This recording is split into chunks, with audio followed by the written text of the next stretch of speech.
semua yang kita kompromikan di waktu yang lalu itu akan muncul sebagai masalah yang menyakitkan di kemudian hari. Apa yang Tuhan suruh untuk dibuang, dilenyapkan, mari kita lakukan itu. Katakan amin. Oh, jangan menyimpan masalah. Itu sama dengan kita menyimpan bom waktu yang akan menghancurkan segalanya di kemudian hari.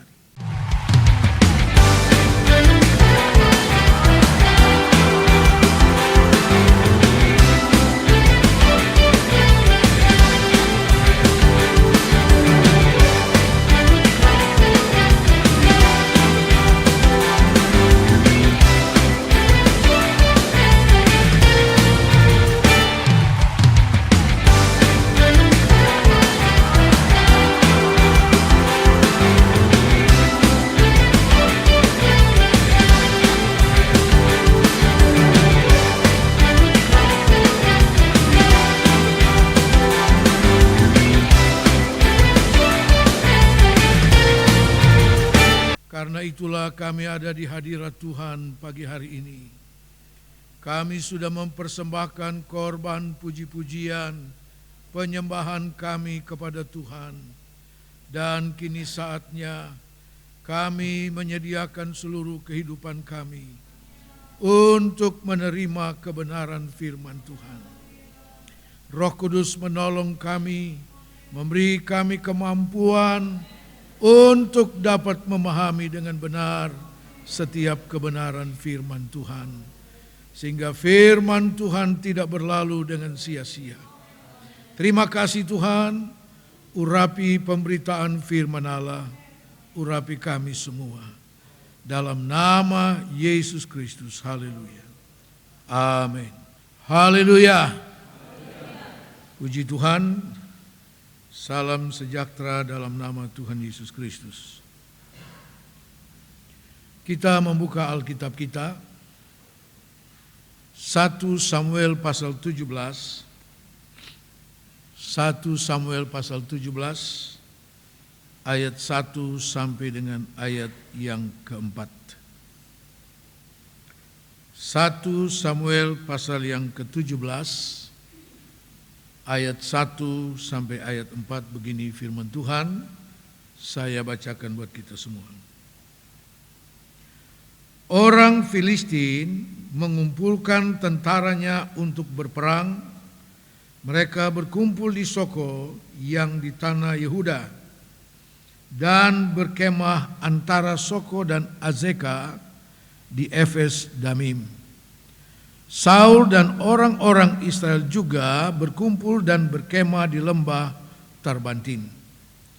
Mereka mengatur barisan perangnya berhadapan dengan orang Filistin. Orang Filistin berdiri di bukit sebelah sini dan orang Israel berdiri di bukit sebelah sana. Dan lembah ada di antara mereka. Lalu tampillah keluar seorang pendekar dari tentara orang Filistin, namanya Goliat dari Gat. Tingginya 6 hasta sejengkal. Puji Tuhan.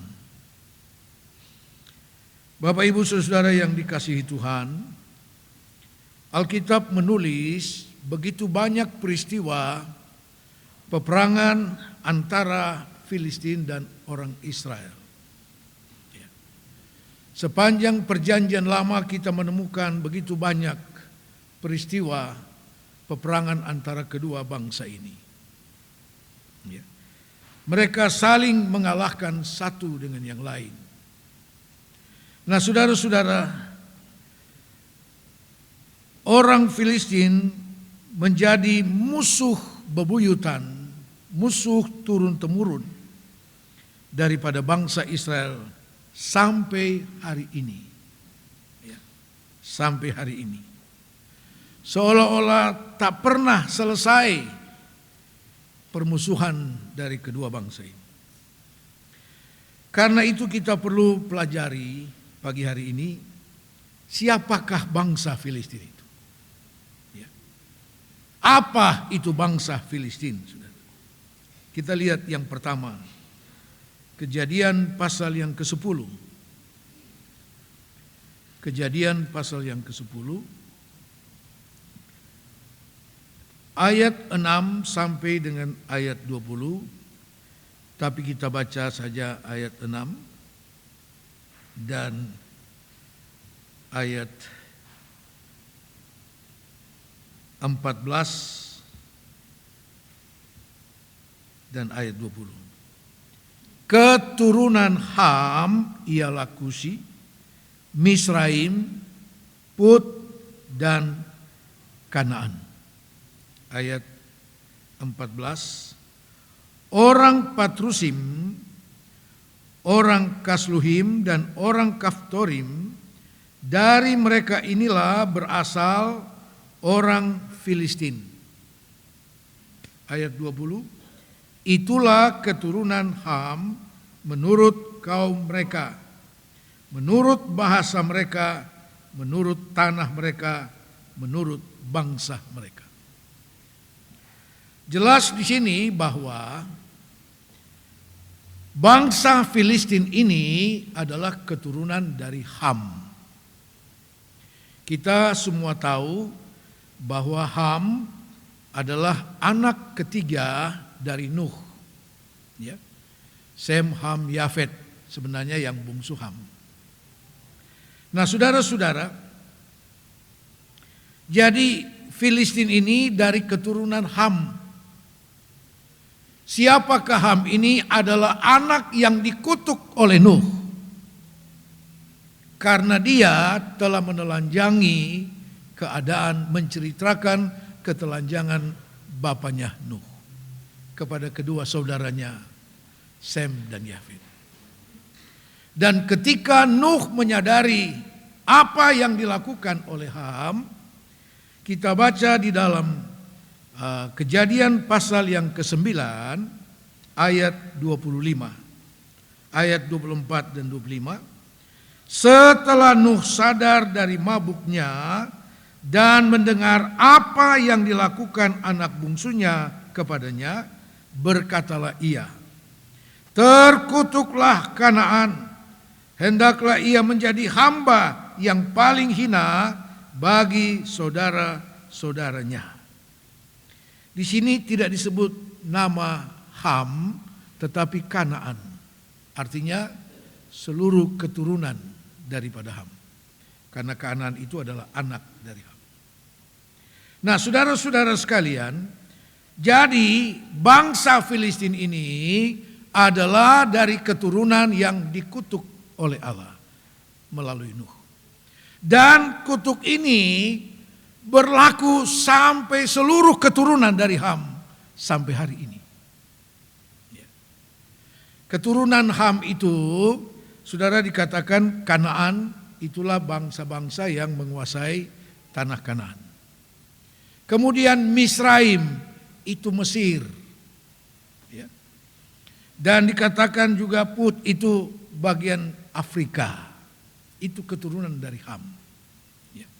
Bangsa-bangsa yang ada dalam jalur yang dikutuk oleh Nuh.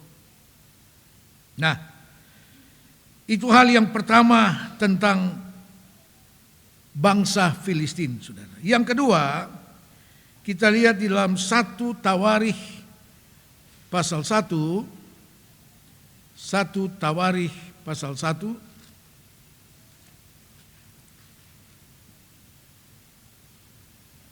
ayat 8 sampai ayat 11. Keturunan Ham ialah Kusi, Misraim, Put, dan Kanaan. Keturunan Kusi ialah Seba, Havila, Sabta, Raima, dan Sabteka. Keturunan Raima ialah Seba dan Dedan. Kusi memperanakan Nimrod. Dialah orang yang mula-mula sekali berkuasa di bumi.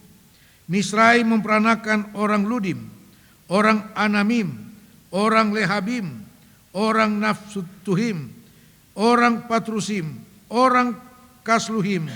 Dari mereka inilah berasal orang Filistin dan orang Kaftorim. Nah, saudara-saudara, jadi jelas bagi kita bahwa bangsa Filistin ini juga disebut orang Kaftorim. Dari kata kaftor, yaitu nama lain dari pulau Kreta yang ada di Laut Tengah. Pulau inilah yang menjadi tempat pemukiman daripada bangsa Filistin. Dari bangsa Filistin. Tetapi kemudian bangsa Filistin ini menyerbu ke daratan Kanaan di pantai Laut Tengah. Kita lihat itu dalam Ulangan pasal 2, kitab Ulangan pasal 2. Ayat 23.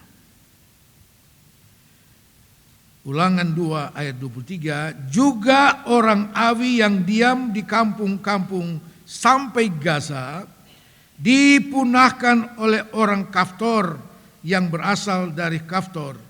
Lalu orang Kaftor itu menetap di sana menggantikan mereka. Jadi mereka menyerbu ke dataran Kanaan di pantai yang disebut Gaza. Sehingga bagian itu dikuasai oleh orang Filistin. Mulai dari waktu itulah orang Filistin ada di tanah Kanaan.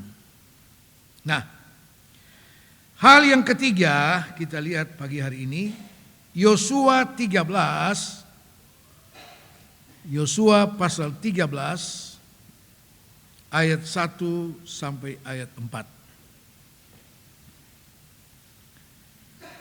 Yosua 13 ayat 1 sampai 4. Setelah Yosua menjadi tua dan lanjut umurnya, berfirmanlah Tuhan kepadanya, engkau telah tua dan lanjut umur, dan dari negeri ini masih amat banyak yang belum diduduki. Inilah negeri yang tertinggal, segenap wilayah orang Filistin dan seluruh negeri orang Gezur, mulai dari sungai Sikor di sebelah timur Mesir sampai ke daerah Ekron ke arah utara. Semuanya itu terhitung tanah orang Kanaan. Ada 5 raja kota orang Filistin, yakni di Gaza, di Asdod, di Askelon, di Gat, dan di Ekron. Dan orang Awi dan di sebelah selatan seluruh negeri orang Kanaan dan Meara kepunyaan orang Sidon sampai ke Afek, sampai ke daerah orang Amori. Saudara-saudara, tugas yang diberikan Tuhan Allah kepada Yosua melalui Musa ketika dia menggantikan Musa, yaitu pertama, Yosua harus membawa bangsa Israel menyeberangi sungai Yordan masuk ke tanah Kanaan. Dan itu sudah dilakukan Yosua. Yang kedua, Yosua diberi tugas untuk merebut tanah Kanaan. Dan itu dimulai dengan mengalahkan kota Yeriko. Saudara-saudara, yang ketiga, tugas Yosua adalah membagi seluruh tanah Kanaan itu kepada 12 suku bangsa Israel. Dan itu sudah dilakukan oleh Yosua. Tetapi kita membaca di sini, setelah tanah Kanaan itu dibagi kepada 12 suku bangsa Israel, saudara-saudara, setiap daerah di mana mereka mendapat bagian pusakanya, di daerah itu masih begitu banyak orang-orang penduduk asli, orang-orang kafir yang wajib dikalahkan oleh masing-masing suku bangsa Israel. Di mana suku bangsa Israel itu berada, di situ masih begitu banyak orang-orang kafir penduduk asli di sana. Ada 10 suku bangsa di sana. Masing-masing harus mengalahkan, memperluas daerahnya dan melenyapkan orang-orang yang tinggal di sana. Dan itu perintah firman Tuhan. Bilangan 33, sebab ada konsekuensi yang berat ketika bangsa Israel tidak melenyapkan bangsa-bangsa yang ada di tanah Kanaan itu. Bilangan 33 ayat 52 dan ayat 55. Maka haruslah kamu menghalau semua penduduk negeri itu dari depanmu dan membinasakan segala batu berukir kepunyaan mereka. Juga haruslah kamu membinasakan segala patung tuangan mereka dan memusnahkan segala bukit pengorbanan mereka. Ayat 55. Tetapi jika kamu tidak menghalau penduduk negeri itu dari depanmu, maka orang-orang yang kamu tinggalkan hidup dari mereka akan menjadi seperti selumbar di matamu dan seperti duri yang menusuk lambungmu, dan mereka akan menyesatkan kamu di negeri yang kamu diami itu. Ini konsekuensinya. Perintah dari Tuhan, bangsa Israel melalui suku-suku yang ada harus melenyapkan semua penduduk yang ada di tanah Kanaan itu. Jangan ada yang dibiarkan hidup. Semua termasuk berhala-berhalanya dilenyapkan sama sekali. Kalau sampai tidak melakukan itu, ada yang dibiarkan hidup, saudara, ayat 55 katakan, mereka menjadi seperti selumbar di matamu. Ya. Enak enggak saudara kalau ada pasir di mata? Ya. Dan akan menjadi duri pada lambungmu. Yang menyakitkan. Dan ternyata itulah yang kemudian terjadi. Sebab ketika tanah Kanaan itu dibagi kepada suku-suku bangsa Israel ini, yang seharusnya mereka memperluas daerahnya masing-masing dengan melenyapkan bangsa-bangsa kafir, termasuk bangsa Filistin ini, mereka tidak lakukan sepenuhnya. Artinya apa? Oh, mereka sudah cukup puas dengan apa yang ada. Tidak ada lagi peperangan untuk mengalahkan, melenyapkan bangsa-bangsa kafir itu. Yang seharusnya dilakukan sampai tuntas. Itu perintah firman Allah. Termasuk bangsa Filistin yang akhirnya hanya dibiarkan seperti itu. Bangsa Filistin yang menguasai 5 kota yang kita baca tadi. Gad, Gaza, Asdod, Askelon, dan Ekron. Dengan masing-masing rajanya sendiri. Saudara-saudara, inilah keberadaan daripada bangsa Filistin itu. Yang kemudian menjadi musuh bebuyutan daripada bangsa Israel. Turun-temurun. Yang setiap kali mengganggu bangsa Israel. Sampai seperti ayat yang kita baca tadi dalam 1 Samuel pasal 17. Ketika Saul menjadi raja. Saudara-saudara, apa yang dibiarkan oleh bangsa Israel? Mungkin tadinya kelihatannya bersahabat. Kelihatannya bersahabat. Kelihatannya ada kompromi. Dan kemudian mereka lupakan apa yang menjadi perintah firman Tuhan. Supaya bangsa-bangsa ini dilenyapkan. Sebab itu akan menjadi penyakit. Yang akan menimbulkan masalah terus menerus. Dan itu yang terjadi. Dari waktu ke waktu. Bangsa Israel menghadapi masalah. Dengan bangsa Filistin. Saudara-saudara yang dikasihi Tuhan. Orang Israel merasa puas dengan apa yang sudah ada. Cukuplah. Cukuplah. Daripada berperang, mari kita hidup berdamai sajalah. Padahal itu menjadi satu penyakit yang akan terus mengganggu bangsa Israel secara turun-temurun. Nah, saudara-saudara sekalian, ini menjadi satu gambaran bagi kita. Ketika kita kompromi dengan hal-hal yang Alkitab katakan itu harus dibuang dari kehidupan kita. Mungkin pada awalnya aman-aman saja. Tapi kemudian itu akan menimbulkan masalah. Yang akan menghambat engkau dalam penurutan dan pelayanan kepada Tuhan. Itu akan menjadi seperti bangsa Filistin dalam hidupmu. Yang akan terus mengganggu engkau, menghambat engkau. Mengganggu kenyamananmu dalam penurutan kepada Tuhan. Saudara-saudara sekalian.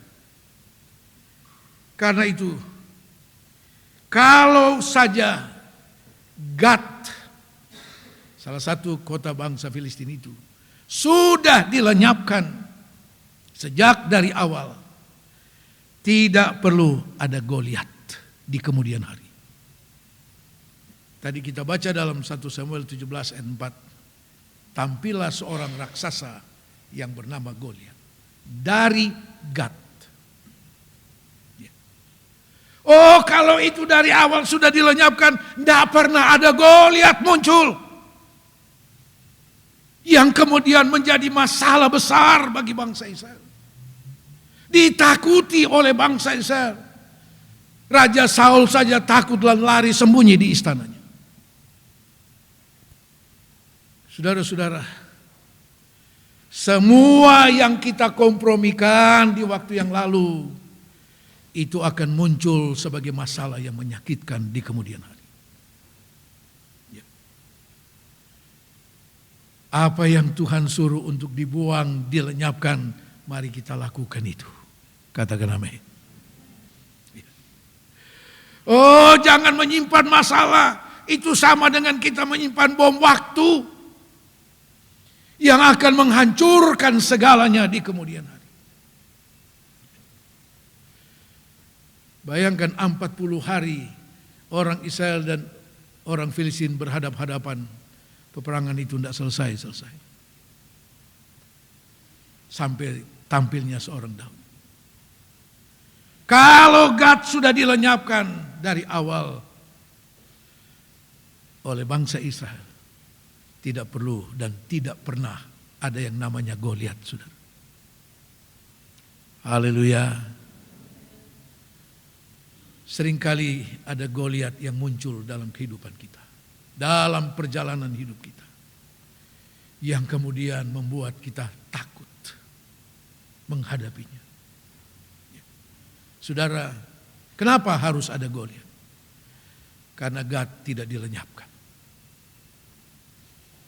Kenapa ada hal-hal yang membuat kita harus takut?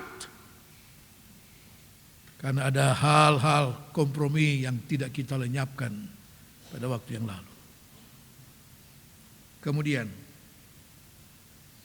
kalau Gaza sudah dilenyapkan oleh bangsa Israel, tidak perlu ada Delilah yang menghancurkan kehidupan Simson. Hakim-Hakim pasal 16. Hakim-Hakim pasal 16.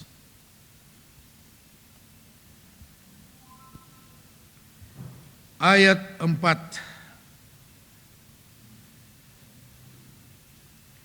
Sesudah itu Simson jatuh cinta kepada seorang perempuan dari lembah Sorek yang namanya Delilah. Lalu datanglah raja-raja kota orang Filistin kepada perempuan itu sambil berkata, cobalah bujuk dia untuk mengetahui karena apakah kekuatannya demikian besar. Dan dengan apakah kami dapat mengalahkan dia dan mengikat dia untuk menundukkannya, maka kami masing-masing akan memberikan 1.100 uang perak kepadamu dan seterusnya. Kalau saja Gaza sudah dilenyapkan, tidak ada Delilah yang kemudian menghancurkan kehidupan Simson. Simson hadir dari suatu kemustahilan secara manusia. Dari pasangan Manoah dan istrinya yang Alkitab katakan istrinya mandul, tidak punya anak. Tetapi Tuhan mendapatkan Manoah dan berkata, istrimu nanti akan melahirkan dan anak itu akan menjadi nazir Allah, hamba Allah, yang akan melepaskan Israel dari Filistin. Saudara, dan itu yang terjadi. Istri Manoah melahirkan dan Tuhan katakan kasih nama dia Simson. Dia punya kekuatan yang luar biasa, saudara. Luar biasa. Ya. Menghadapi orang Filistin, aduh mau ribuan itu pun tidak dihitung oleh Simson. Itu cerita dalam Alkitab. Ya. Simson ditakuti. Ya. Orang Filistin tidak berani macam-macam selama ada Simson. Tetapi kemudian seperti yang kita baca, Simson jatuh cinta kepada Delila. Sebelum Delila, saudara, dalam ayat 1 dan seterusnya, Simson jatuh cinta lebih dulu dengan seorang perempuan sundal.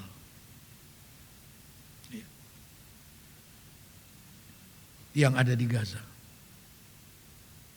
Karena gagal, dia pindah kepada Delila. Itulah yang menghancurkan.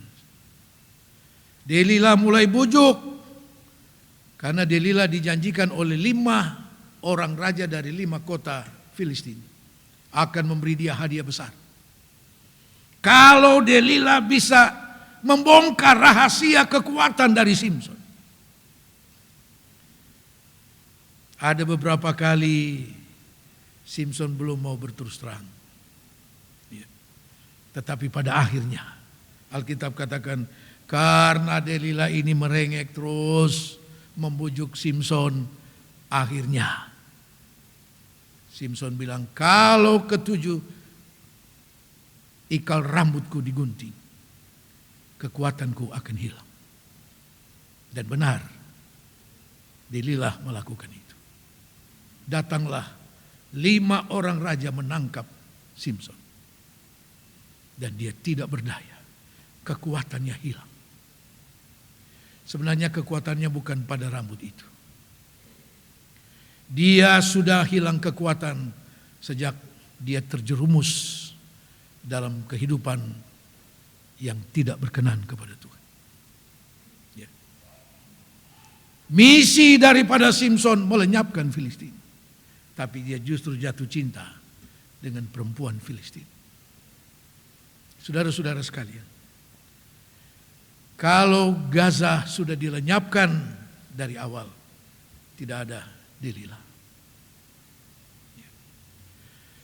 Asdod adalah salah satu kota daripada orang Filistin yang menjadi pusat penyembahan berhala, dengan berhala yang paling terkenal adalah Dagon. Kalau Asdod sudah dilenyapkan, orang Israel tidak pernah terpengaruh dengan penyembahan berhala. Dan karena dosa-dosa inilah bangsa Israel akhirnya harus disingkirkan Tuhan dari tanah Kanaan.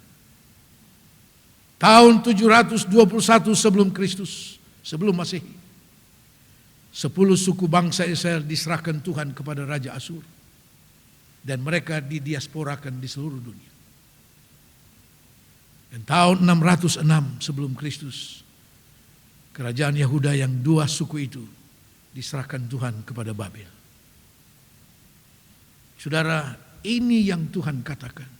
Kalau kamu tidak melenyapkan bangsa-bangsa itu, mereka akan menjadi selumbar pada matamu, menjadi duri pada lambungmu. Ada konsekuensi yang berat yang akan dihadapi oleh bangsa Israel, yang pada akhirnya mereka harus tersingkir dari tanah Kanaan. Saudara-saudara sekalian, karena itu mari jangan pernah kita kompromi dengan dosa. Katakan amin. Jangan. Oh, ada konsekuensi yang berat, saudara. Apalagi kalau harus sampai kehilangan status sebagai anak-anak Tuhan, sebagai umat pilihan Tuhan. Celaka hidup ini. Ya. Karena itu mari, untuk hal-hal rohani jangan pernah puas dengan apa yang ada. Saudara, kitab Ayub pasal 7 ayat 1 katakan dalam terjemahan lama, manusia di bumi ini adalah orang perang. Adalah orang perang. Selama kita hidup di dunia ini sebagai anak-anak Tuhan, saudara, tiap hari kita menghadapi peperangan. Haleluya. Dengan siapa? Sebagai orang Israel rohani, kita punya musuh bebuyutan. Sampai sekarang kita ada musuh bebuyutan. Kejadian pasal 3.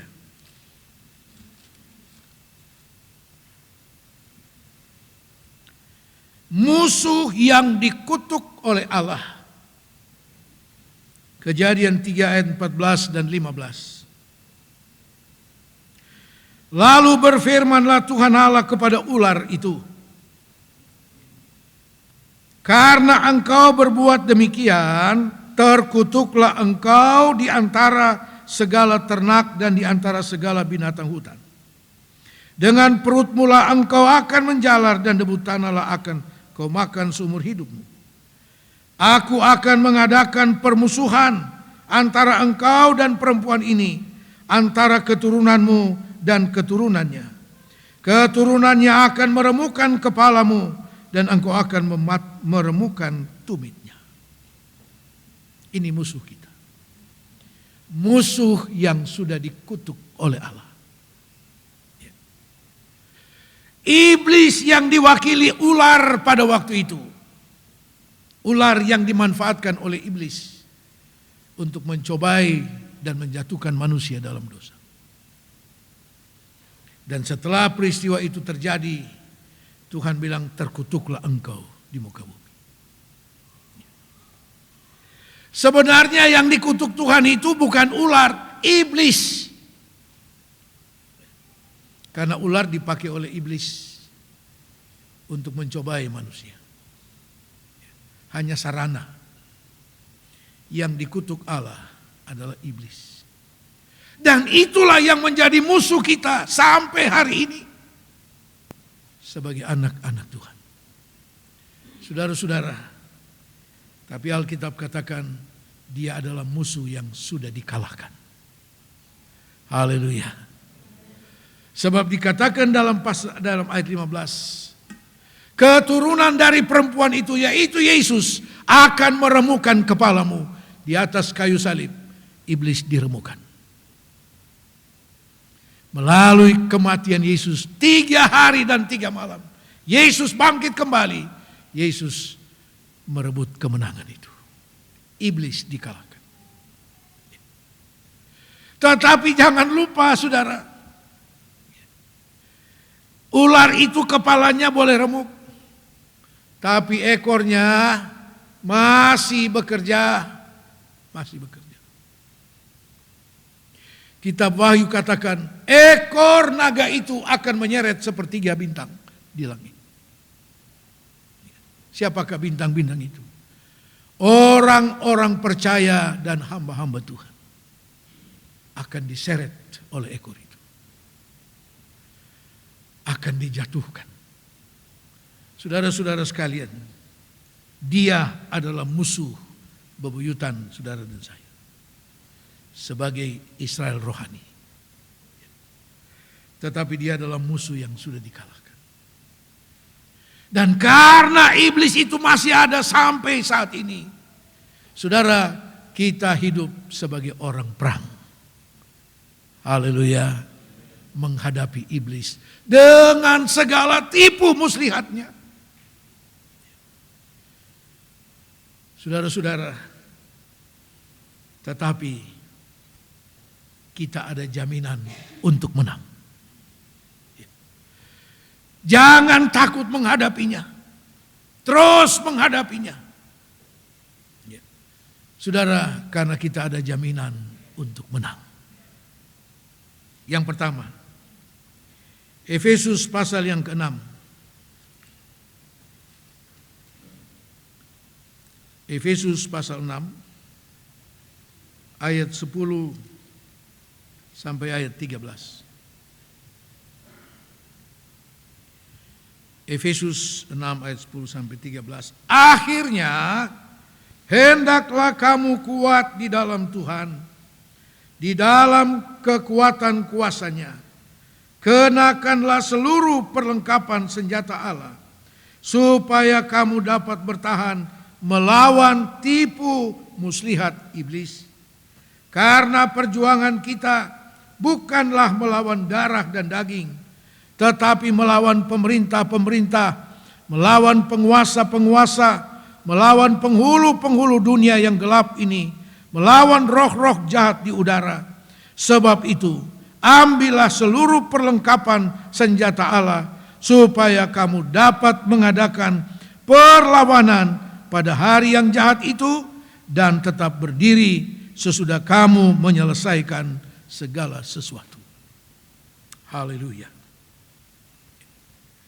Ada jaminan untuk menang menghadapi tipu muslihat iblis dengan segala triknya, saudara. Yaitu kita punya perlengkapan senjata Allah. Katakan amin. Apa itu kelengkapan senjata Allah? Kalau kita pelajari selanjutnya ayat-ayat ini, itu bicara tentang firman Allah dan Roh Kudus. Haleluya. Itu senjata Allah yang paling ampuh.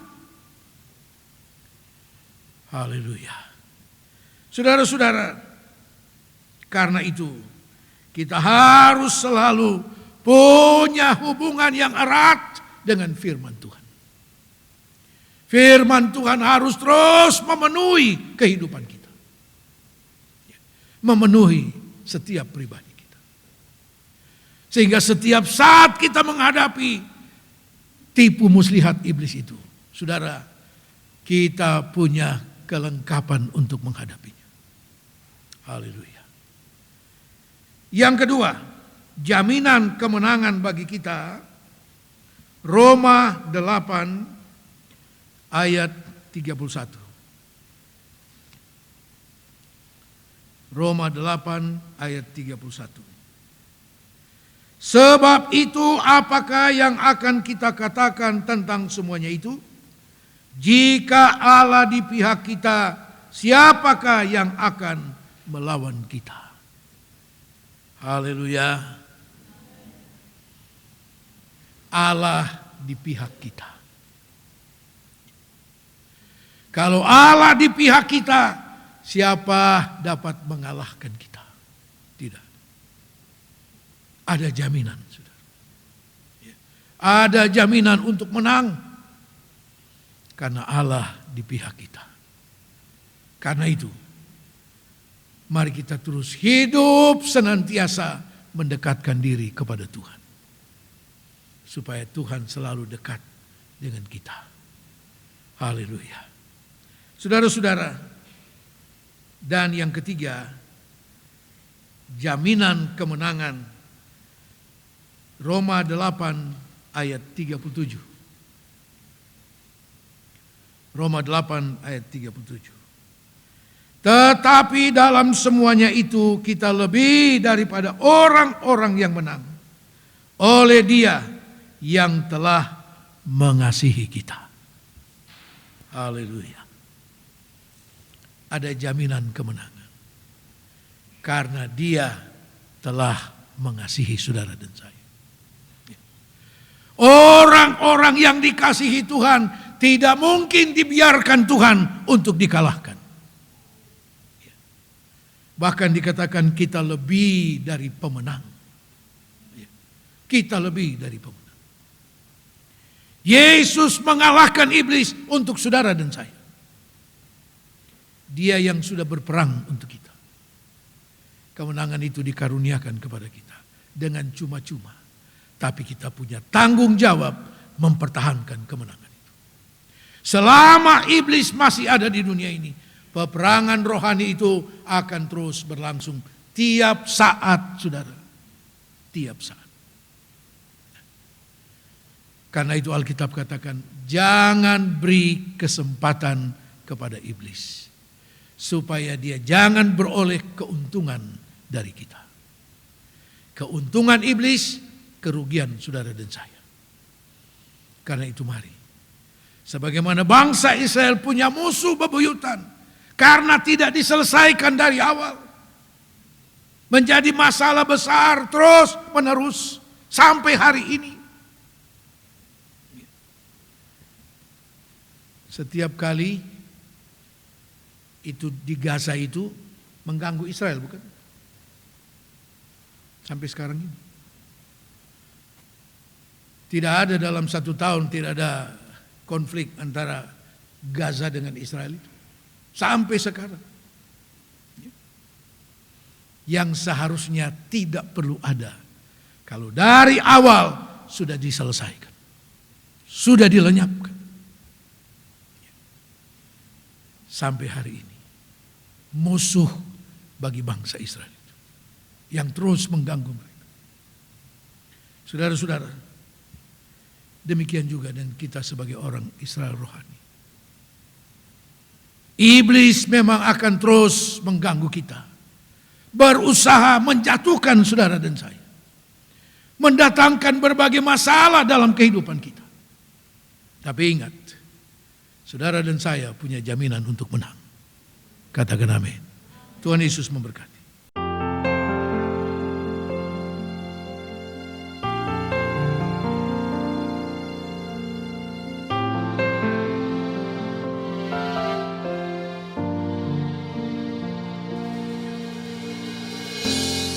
Selalu Tuhan menjawab doa, namun Dia beri yang terbaik di waktu yang tepat. Izinkanlah Tuhan untuk bekerja, yang mustahil menjadi mungkin oleh karena percaya. Yesus pendengar lebih dari yang kudoakan. Yesus menjawab lebih dari yang kuharapkan. Dengan caranya di waktu yang tepat, ku kan melihat Dia jadikan semua.